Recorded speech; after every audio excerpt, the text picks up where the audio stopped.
Praise the Lord. ஆண்டவரும் இரட்சகருமாகிய இயேசு கிறிஸ்துவின் விலையேறப்பெற்ற நாமத்தினாலே இந்த சுதந்திர தின நல்வாழ்த்துக்களை உங்கள் யாவருக்கும் இந்த வாய்ஸ் ஆஃப் குட் ஷெப்பர்டு மூலியமாய் நான் தெரிவித்துக் கொள்ளுகிறேன். நம்முடைய இந்திய தேசம் சுதந்திரம் அடைவதற்காக எத்தனையோ தேச தலைவர்கள், போராட்ட வீரர்கள் போராடி காந்திஜி அவர்களால் நம்முடைய தேசம் சுதந்திரம் அடைந்தது. அடிமைத்தனத்தில் காணப்பட்டதான நம்முடைய இந்திய தேசம் சுதந்திரம் அடைவதற்கு எத்தனையோ போராட்ட வீரர்கள் தன்னுடைய உயிரை தியாகம் செய்து நம்முடைய இந்திய தேசத்திற்காக சுதந்திரத்திற்காக போராடினார்கள்.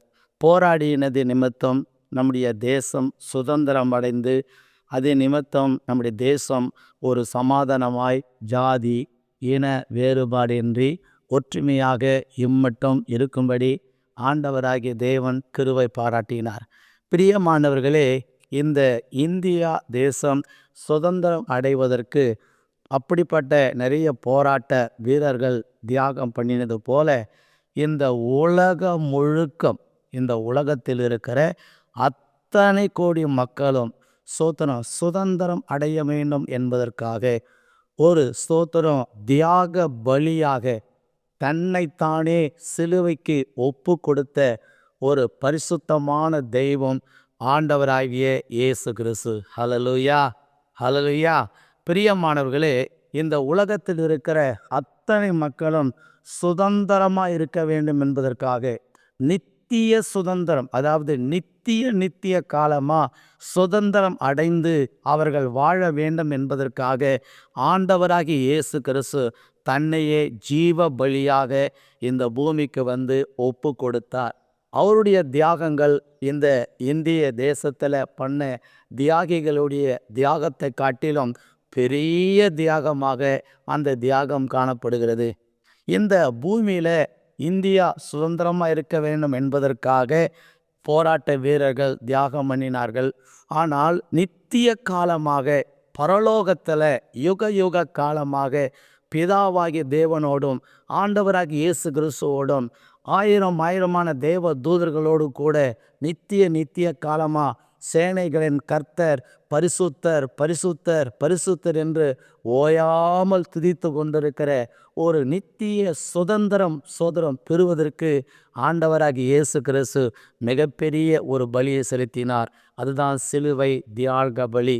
பிரியமானவர்களே, அந்த நித்திய சுதந்திரத்தை ஒரு மனிதன் அடைய வேண்டும் என்று சொன்னால் இந்த பைபிளில் இருக்கிற வேத ஆதாரத்தின்படி ஒரு 3 விதமான ஒரு காரியங்களை நம் வாழ்க்கையில் செய்தால் நாமும் நித்திய காலமாய் தேவனோடு கூட சுதந்திரமாக இருக்க ஆண்டவராகிய தேவன் நமக்கு அனுக்கிரகம் செய்வாராக.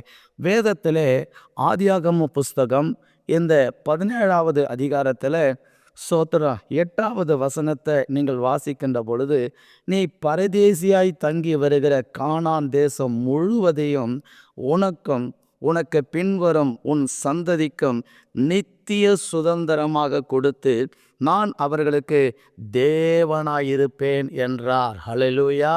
பிரியமானவர்களே, பரதேசியாய் தங்கி கொண்டிருந்த இந்த ஆபிரகாமுக்கு ஆண்டவர் சொன்னார், கானான் தேசம் முழுவதும் உனக்கு நித்திய சுதந்திரமாக நான் கொடுப்பேன். உன்னையும் உன் சந்ததியும் சந்ததிகள் என்று சொல்லி பல ஆயிரக்கணக்கான சந்ததிகள் அந்த நித்திய சுதந்திரத்தை அடைவார்கள் என்று சொல்லி ஆண்டவர் ஆபிரகாமுக்கு கர்த்தர் என்ன சொல்கிறார்? வாக்குத்தத்தம் பண்ணினார். பிரியமானவர்களே, இன்றைக்கி நம்முடைய வாழ்க்கையில் நான் ஏற்கனவே சொன்னது போல அந்த நித்திய சுதந்திரத்தை நாம் அடைய வேண்டுமானால் நம்முடைய வாழ்க்கையில் கடைபிடிக்க வேண்டிய ஒரு 3 காரியங்கள். முதல் காரியம் என்ன என்று சொன்னால், நீங்கள் யாத்திராகம புஸ்தகம் 12வது அதிகாரத்திலே அங்கே சொல்லப்பட்டிருக்கிறதான ஒரு வசனத்தை நான் வாசிக்கிறேன். கர்த்தர் உங்களோடு கூட இருந்து உங்களை ஆசீர்வதிப்பாராக. 40, 41, 42 வசனத்தை வாசிக்கும் போது, இஸ்ரவேல் புத்திரர் எகிப்திலே கூடியிருந்த காலம் 430 வருஷம். 430 வருஷம் முடிந்த அன்றைய தினமே கர்த்தருடைய சேனைகள் எல்லாம் எகிப்து தேசத்திலிருந்து புறப்பட்டது. கர்த்தர் அவர்களை எகிப்து தேசத்திலிருந்து புறப்பட பண்ணினார் என்று சொல்லப்பட்டிருக்கிறது. பிரியமானவர்களே, அந்த நித்திய பரலோக ராஜ்யத்தினுடைய சுதந்திரத்தை உலகத்தில் இருக்கிற ஜனங்கள் அடைய வேண்டும் என்று சொன்னால், முதலாவது அவர்கள் எகிப்தை விட்டு வெளியே வர வேண்டும். இந்த இஸ்ரவேல் ஜனங்கள் 430 ஆண்டு காலம் எகிப்திலே அடிமைத்தனத்தில் வாழ்ந்தார்கள். அவர்களுக்கு சுதந்திரம் இல்லை. அவர்கள் சுதந்திரமாக சாப்பிட முடியாது, சுதந்திரமாக தூங்க முடியாது, சுதந்திரமாக வேலை செய்ய முடியாது. அந்த எகிப்து தேசத்து மன்னன் இஸ்ரவேல் ஜனங்களை கொடுமையாக வேலை வாங்கினானாம். செங்கல் அறுக்கும்படியான வேலைகளை கடுமையாக வைத்தானாம். வேலை செய்யவில்லை என்று சொன்னால் சாட்டையால் அடிப்பார்கள், பயங்கரமாக துன்புறுத்துவார்கள். ஆக அடிமைத்தனத்தில் வாழ்ந்து கொண்டிருந்த அந்த ஜனங்களுக்காக மோசேயை தேவன் அனுப்பினார். அந்த ஜனங்களை எகிப்திலிருந்து வெளியே கொண்டு வருவதற்கு பாடுபட்டார். ஜனங்களும் அந்த எகிப்து தேசத்திலிருந்து புறப்பட்டு வெளியே கடந்து வந்தார்கள். பிரியமானவர்களே, உங்கள் வாழ்க்கையிலையும் அந்த நித்திய சுதந்திரம் அடைய வேண்டும் என்று சொன்னால், உங்கள் வாழ்க்கையில் எகிப்து என்று சொல்லக்கூடிய இந்த உலகத்தில் இருக்கிற சில அடிமைத்தனத்தை விட்டு நீங்கள் வெளியேறும்போது தான் அந்த நித்திய சுதந்திரத்தை உங்களால் அடைய முடியும். இந்த எகிப்து என்று சொன்னால் இந்த உலகத்தில் பலவிதமான பாவங்கள், பலவிதமான சாபங்கள், பலவிதமான சடங்காச்சாரங்கள், பலவிதமான கட்டுகள், பலவிதமான பாரம்பரியங்கள் இது மனிதனை கட்டி வச்சிருக்கிறது.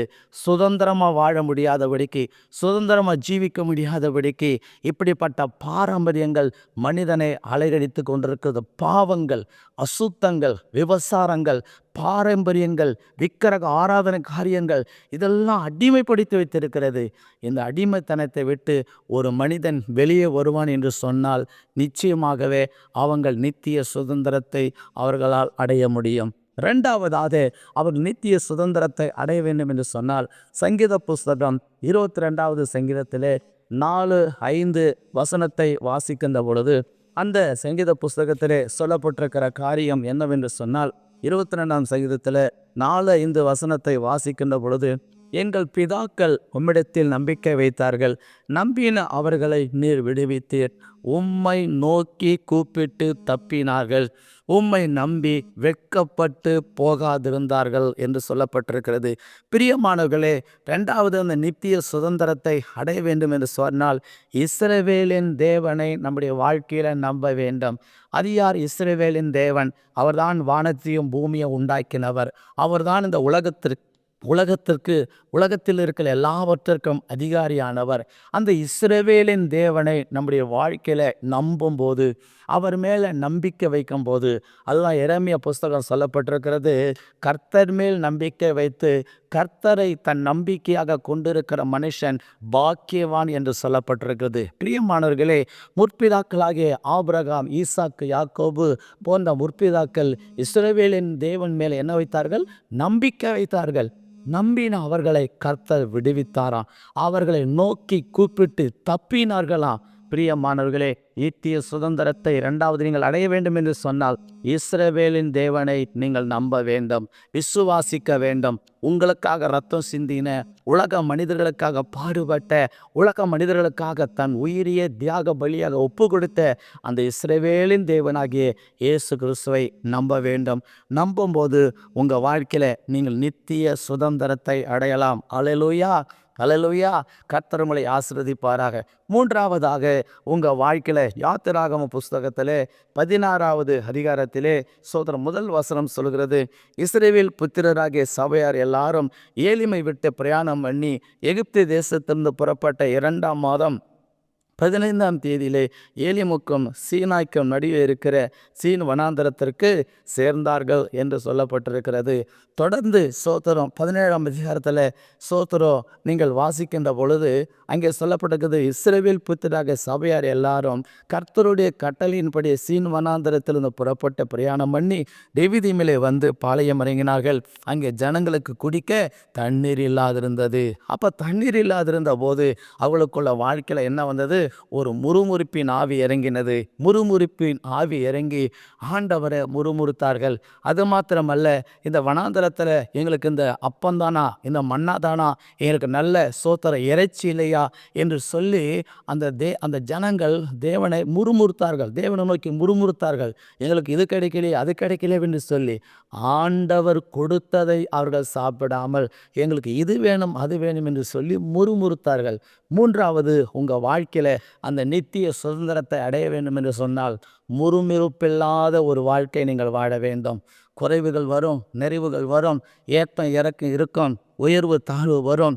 எந்த நிலையிலும் மனரம்மியமாக இருக்க கற்றுக்கொண்டேன் என்று பவுல் எழுதுகிறதை பார்க்கிறோம். பிரியமானவர்களே, உங்கள் வாழ்க்கையில் அந்த நித்திய சுதந்திரத்தை அடைய வேண்டும் என்று சொன்னால் முறுமுறுப்பில்லாத ஜீவியம் செய்யும்போது கர்த்தர் உங்களுக்கு அந்த நித்திய சுதந்திரத்தை ஆண்டவராகிய தேவன் தந்து உங்களை ஆசீர்வதித்து மேன்மைப்படுத்துவார். 3 காரியம் சொன்னேன். எகிப்தை விட்டு நாம் என்ன பண்ண வேண்டும்? வெளியே வர வேண்டும். 2வது, இஸ்ரவேலின் தேவனை நம்ப வேண்டும். 3வது, முறுமுறுப்பில்லாத வாழ்வு வாழும்போது அந்த நித்திய சுதந்திரம், பரலோக ராஜ்யத்தை நீங்கள் கண்டடையலாம். பிரியமானவர்களே, நம்ம எல்லாரும் பரலோகத்துக்கு வர வேண்டும் என்பதே இயேசு கிறிஸ்துவோட நோக்கமாக இருக்கிறது. இயேசு கிறிஸ்துடைய வழி இல்லாமல் உலகத்தில் ஒரு மனிதனும் பரலோக ராஜ்யத்துக்கு வரவே முடியாது. பிரியமானவர்களே, இதை அறிந்து இயேசு கிறிஸ்துவுக்கு தன்னை ஒப்பு கொடுங்கள். உங்களை கர்த்தர் ஆசீர்வதிப்பாராக. உங்களுக்காக நான் ஜெபிக்கிறேன். பரிசுத்தமுள்ள நல்ல பிதாவே, இந்த 80வது இந்த சுதந்திர தினத்திற்காக நான் நன்றி செலுத்துகிறேன். எங்கள் தேசம் விடுதலை அடைவதற்கு, சுதந்திரம் அடைவதற்கு தியாக பலியாக ஒப்பு கொடுத்த அனைத்து தேச தலைவர்களுக்காக, போராட்ட வீரர்களுக்காக ஆண்டவரே நான் நன்றி செலுத்துகிறேன் ராஜா. இந்த இந்திய தேசம் சுதந்திரம் அடைவதற்காக இப்படிப்பட்ட தியாக பலியாய் ஒப்பு கொடுத்தது போல உலகத்தில் இருக்கிற அத்தனை கோடி மக்களை விடுதலை அடைய வேண்டும் என்பதற்காக சிலுவையில் தியாக பலியாக ஒப்பு கொடுத்த என் ஆண்டவராகி இயேசு கிறிஸ்துனுடைய வல்லமை இறங்கி நித்திய சுதந்திரத்தை ஆண்டவர் இதை கேட்டுக்கொண்டிருக்கிற அத்தனை ஜனங்களை சுதந்திரித்து கொள்ள ஆண்டவர் அனுக்கிரகம் செய்யும். தாழ்த்தி உம்முடைய கரத்தில் ஒப்பு கொடுக்கிறேன். கர்த்தர் பெரிய காரியம் செய்ய வழிநடத்த ஆசீர்வதியும். இயேசுவின் நாமத்தில் கேட்கிறோம் பிதாவே. ஆமேன், ஆமேன், ஆமேன். God bless you. இந்த செய்தி உங்களுக்கு ரொம்ப பிரயோஜனமாக இருக்கும் என்று சொல்லி நான் கர்த்தருக்குள் விசுவாசிக்கிறேன். கர்த்தர் உங்களை யாவரையும் ஆசீர்வதிப்பாராக. ஆமேன்.